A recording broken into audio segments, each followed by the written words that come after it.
Why did some of the brightest brains in history prefer to be alone? Why do outstanding intellectuals stay away from social life?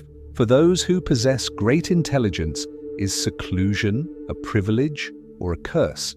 These problems were addressed by Arthur Schopenhauer, one of the 19th century's most gloomy and visionary philosophers, who was anything but benevolent towards society.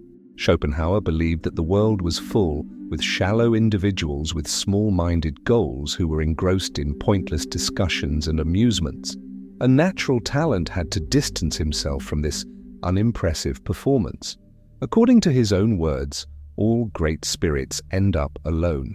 Was he correct, though? Or is this disdain for social life only a sign of a lack of interpersonal connections? Think about notable individuals like Isaac Newton, Emily Dickinson, or Nikola Tesla, who were renowned for their brilliance and, oddly, their seclusion. Are they merely misunderstood and destined to roam alone? Or are they examples of intellects that are superior to common souls? To find out why intellectual individuals appear to care less about social life and whether this is a true benefit or only a more complex type of alienation, let's examine Schopenhauer's theories. As the world around him moves forward, picture a genius who is totally absorbed in his ideas and lost in intricate theories. He wonders about the future of humanity while everyone else is preoccupied with discussing the weather. He inevitably isolates himself as he attempts to comprehend the nature of being, while others engage in frivolous conversations. According to Arthur Schopenhauer, this distance is an unavoidable result of intellectual superiority rather than a decision. He believed that the more a person stood out for their intelligence, the harder it was for them to find peers on the same level as them with whom they could share their thoughts and emotions.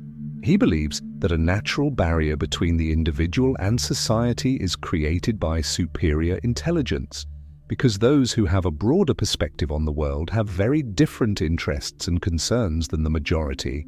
Only in alone can a man be himself. Since he can only be genuinely free when he is alone himself, he cannot enjoy freedom if he does not love solitude.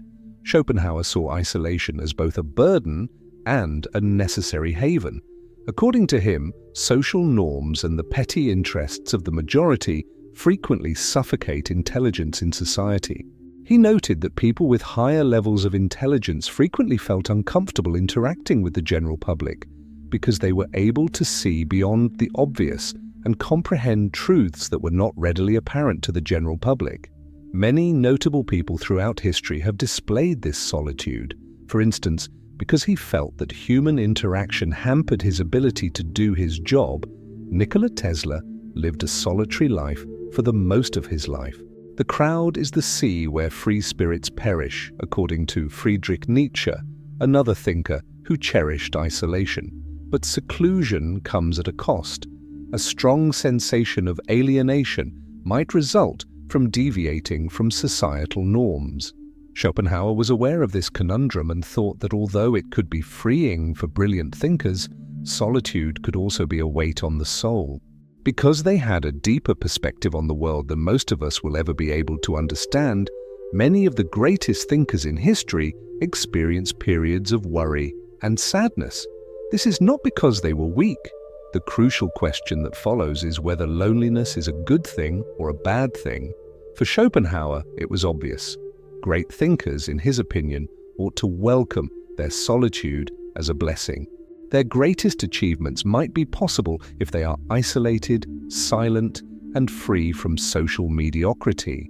Schopenhauer saw social life as a huge stage where people played predefined roles, caught in a never-ending performance of outward appearances and self-serving motives, rather than as a place for real exchange or sincere contact. According to him, society was only a stage where individuals performed for one another, while concealing their genuine motivations behind skillfully crafted masks.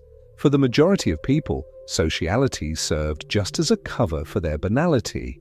His major work, The World as Will and Representation, which made the case that all we see is merely a projection of our minds, was closely tied to this negative outlook.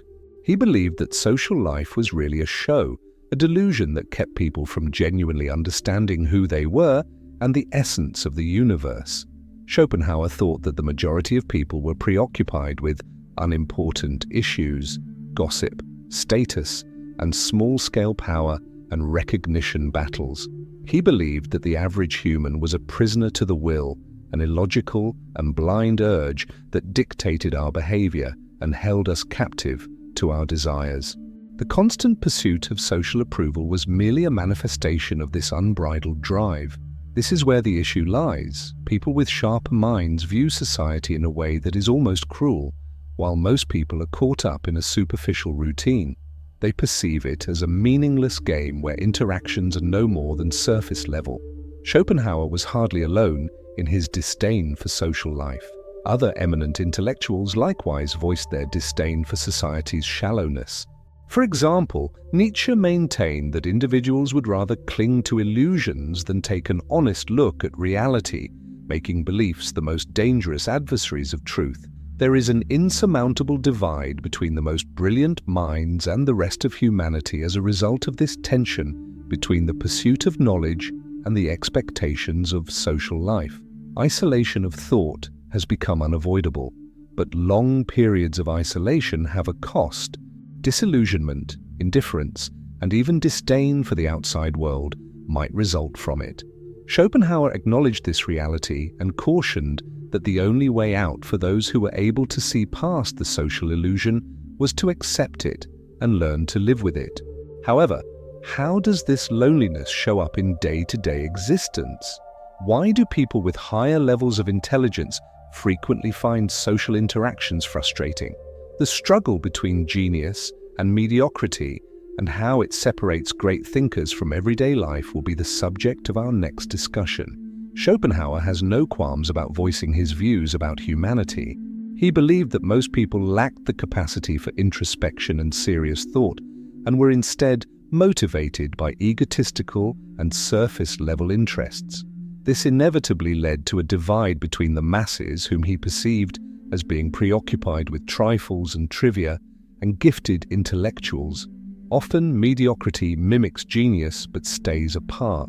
The reason for this intellectual solitude is that most people are distracted by unimportant things like gossip, prestige, or fleeting enjoyment, whereas thinkers are naturally drawn to gaining a thorough understanding of the universe. Genius is typically met with incomprehension or apathy when it attempts to impart its thoughts and solve the mysteries of existence. This explains why society has let so many brilliant thinkers down. Because he felt that the genius of a select few is stifled by the mediocrity of the rest, Schopenhauer hated interacting with Philistines. This idea is consistent with Voltaire's well-known assertion: telling folks everything is the key to making them uninteresting. Disparities in interests are just as much of an issue as communication barriers. While most people look for amusement and enjoyment, the genius looks for universal truths. Schopenhauer cannot avoid this conflict. People with superior minds found social engagement to be a great strain because of this intellectual disparity. This dynamic is seen in a number of historical individuals. For instance, Nikola Tesla shunned pointless social gatherings and conversations because he thought they were a waste of time. Isaac Newton had a reputation for being reserved and intolerating of commonplace discourse. Even one of the greatest physicists in history, Albert Einstein, acknowledged that he preferred to be alone rather than with others who didn't share his interest in deep concepts. However, the choice of genius is not the only factor contributing to this social estrangement. People who think differently are frequently rejected by society itself. Unusual and creative thought frequently makes people uncomfortable. This resistance, which Nietzsche dubbed the resentment of mediocrity, refers to the propensity of common people to hate and criticize things they don't understand or that make them feel inferior. As a result, the genius is ostracized by both his own volition and the animosity of his surroundings.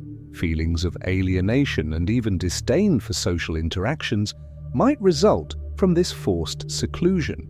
This raises a basic question. Is the world inhospitable to brilliant minds? What are they supposed to think of this reality? Schopenhauer thought that accepting and fostering isolation as a place for introspection and contemplation was the answer, rather than attempting to blend in with society. Is being alone a choice or a fate? Both, in Schopenhauer's opinion. He believed that being alone was both a necessary consequence of having a higher intellect and a chance for both intellectual and spiritual development. Because he only feels happy when he is around other people, the average person cannot tolerate being alone because he discovers himself in solitude. The elevated man seeks it out. According to this perspective, isolation is a blessing bestowed upon the thinker rather than a punishment. It allows them to lose themselves in their own ideas without interruptions and to avoid conforming to the meaningless social norms that pervade daily life. This quiet environment fosters creativity and increases understanding. For many of the greatest intellectuals, scientists, and artists in history, solitude has been an essential part of their lives. Emily Dickinson devoted a large portion of her life to writing while living alone. Kant was renowned for his rigorous regimen and contempt for social gatherings. Despite his growing deafness, Beethoven was able to compose some of the most potent symphonies in history by finding strength in solitude. In addition to facilitating deeper cognition, solitude maintains the genuineness of genius. Schopenhauer thought that a smart mind could get distracted and lose its ability to see clearly if it became very involved in society. This viewpoint is very consistent with the Buddhist concept of detachment. One of Schopenhauer's greatest philosophical influences, Buddhism, holds that genuine growth comes from introspection and overcoming the delusions of the material world, and that attachment to the outside world and social relationships frequently results in suffering. However, this decision presents a conundrum. People are sociable creatures by nature. Because of our innate need to fit in, long-term loneliness can lead to anxiety and even depression. Lack of genuine ties plagued even the best minds who preferred solitude. For instance, Nietzsche acknowledged that seclusion may be uncomfortable, even though he also saw it as a means of achieving grandeur. He portrays the philosopher in Thus Spoke Zarathustra as a recluse who descends from the mountain to impart his knowledge, only to be met with miscommunication and rejection. This problem is real. Although leaving society offers independence, there is an unmanageable existential burden involved. But Schopenhauer has an answer to this issue.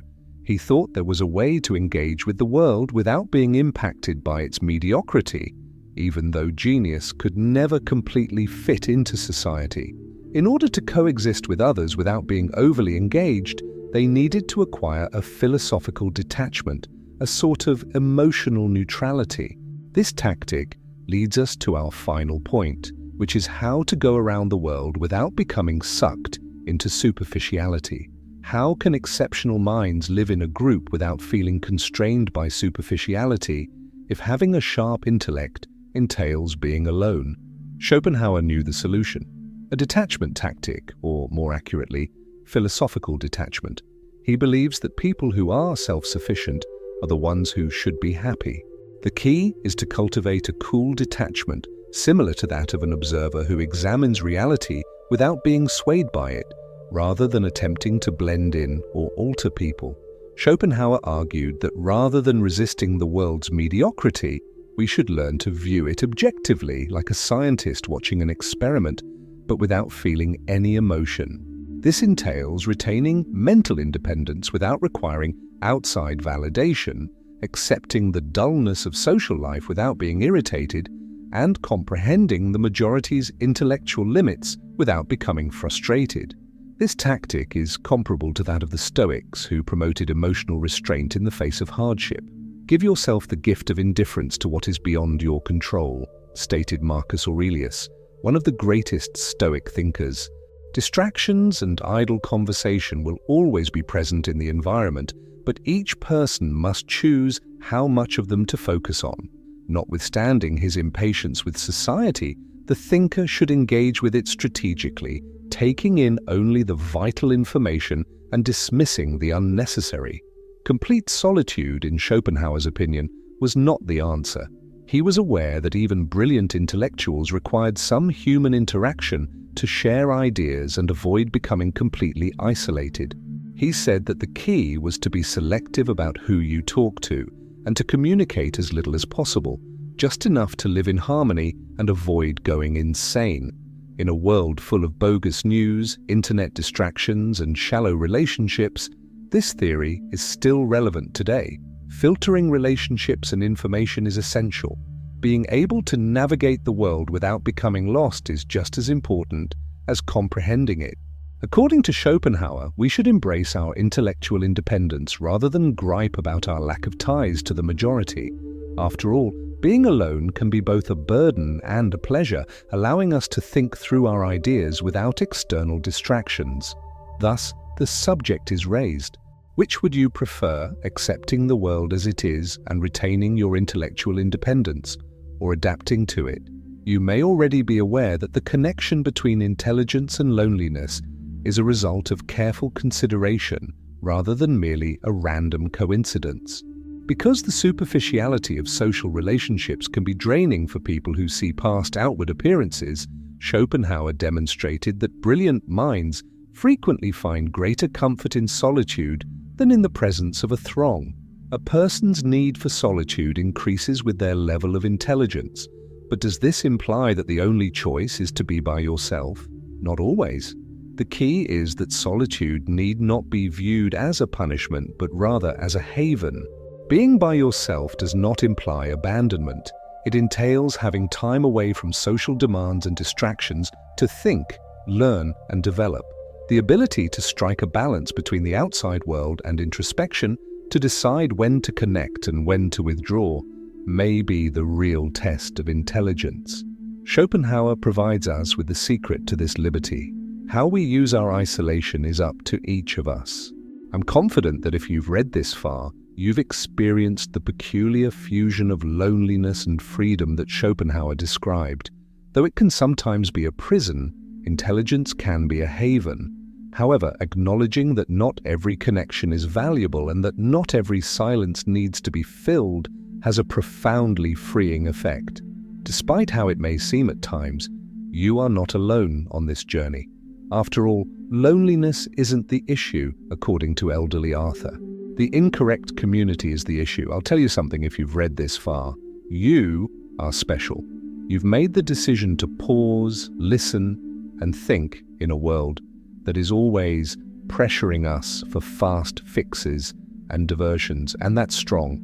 Beyond merely seeing a video, you engaged in a conversation, possibly even with yourself, about how entertainment affects our thoughts, lives, and relationships with others. Imagine an ancient library filled with worn books, each one containing a moving tale that reveals historical secrets and shapes ideas for the future. Imagine now that we are all like these books, each one containing insight that is worth reading and comprehending. We occasionally forget to open those pages and discover what makes us special in the never-ending cacophony of the current world. Achieving this level demonstrates your willingness to regain that essence despite superficiality. I want to ask you to join me in something greater before I go any farther. Subscribe to the channel if this contemplation resonates with you. It's a means of gathering to talk about subjects that are important to both the heart and the mind. Share your thoughts and experiences in a comment. Of course, you should like the video if you found its content to be meaningful. It's a small gesture, but it makes a big difference in getting more people to agree with these concepts. Don't undervalue the significance of this decision. Although it might not seem like much, individuals who dared to think differently were the ones who started significant historical changes. Maybe this introspection may be the beginning of something that will change your life. Perhaps it's a spark that will encourage those in your vicinity to think, contemplate, and awaken. I therefore want to express my sincere gratitude to you for not just watching, but also for paying attention and for giving up your time, the most precious resource we possess, to something that might have given you a fresh viewpoint. And never forget that change starts with little ideas that eventually create a river's flow like droplets. I appreciate you joining me on this adventure. Although this video has come to a close, our discussion is far from done. To further develop this reflection, follow these 2 steps. I promise that these links might surprise you, but I won't tell you what to anticipate. Select one by clicking on it. As we continue our adventure together, I'll be waiting for you.